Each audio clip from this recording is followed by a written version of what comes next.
And we're back with the Suburban Radio Hour. Bill Wiseman, editor of the Suburban, here with my colleagues and friends, Anthony Bonaparte, features editor, Mark Lidbetter, sports editor, and Mike Cohen with everything you need to know about entertainment and society news. Mark, you've got a really special guest, and I'm quite anxious to listen to him and quite excited that he's here.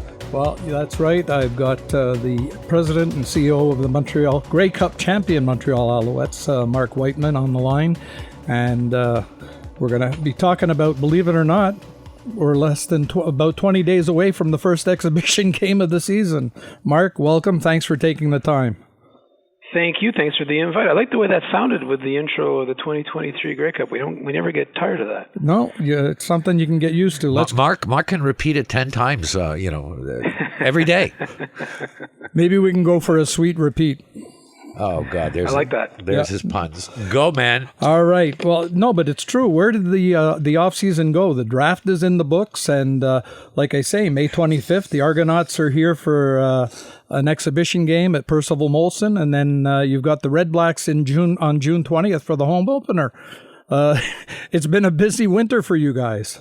It has just flown by. I mean, over the years, you kind of get used to the fact that the off-season always ends up not really being an off season for us. It's just the other season for us, and it always flies by. But this year was particularly quick. The season went long which is great, with going all the way to Grey Cup, and then being fortunate enough to have a great result there, and then to have a parade downtown Montreal and all the different festivities that followed.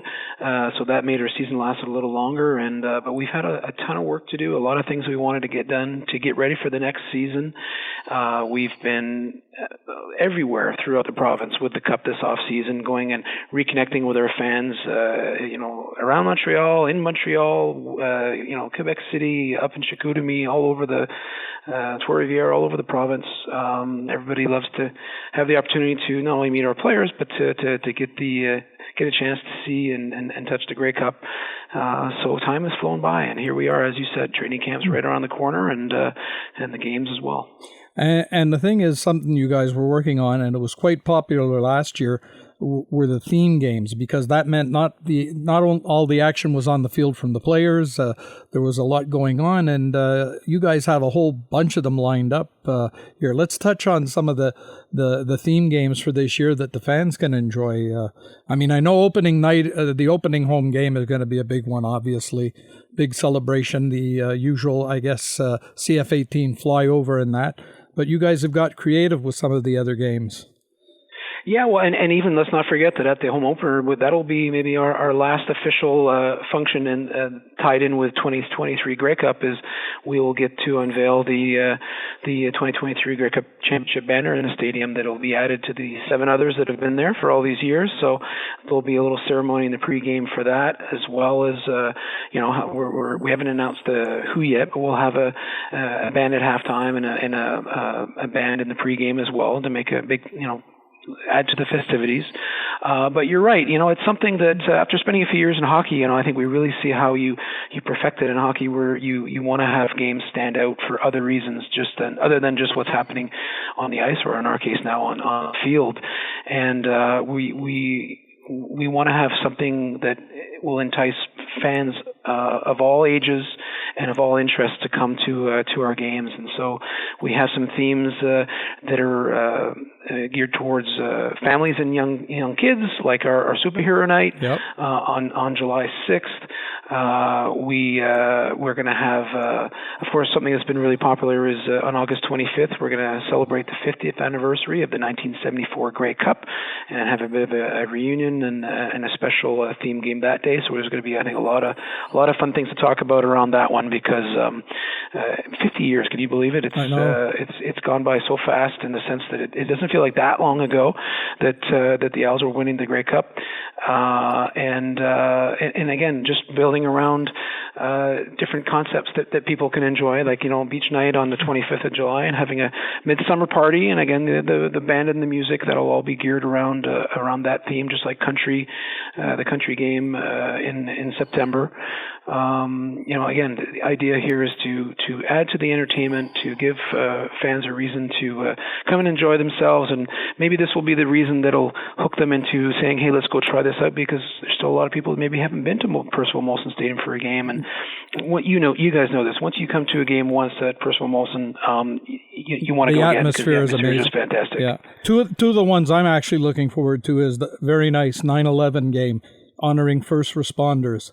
But also, there's one, being an amateur sports reporter, the Next Gen football themed game. So, you guys have really got creative. You're ready to take the field pretty well. I mean, I'm training camp in that. So you must be excited to see that first kickoff, even in the exhibition game. We're all really excited. Lots of things have happened since the end of last season, and we have the core of our team back, which we're all going to be excited about.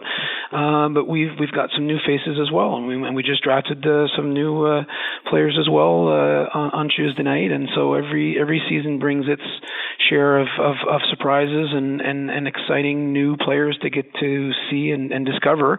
Last year I could have mentioned the name Austin Mack a year ago today, and you wouldn't have necessarily, you would have known who he was, because that's your job, and you look up and you read him up. But I mean, the common fan had no idea who he was, and what a thrill it was to discover him last year, and there was many others as well. And so, hey, I'm looking forward to seeing the guys on the field in training camp. That's another new thing. We were having training camp up in St. Jerome, so for fans in the Montreal area, it's a 45-minute drive. They come up and come spend the day with us, watch practice, hang out with the players after practice, and we're going to have some events going on as well, an intra-squad game as well. And so it won't be too much of a hike for people to come and see our players up close before we even get on the field at Percival Molson. Excellent, Mark. I thank you for taking the time. I always appreciate it, and I look forward to seeing you probably up in St. Jerome at the training camp, and definitely at Percival Molson.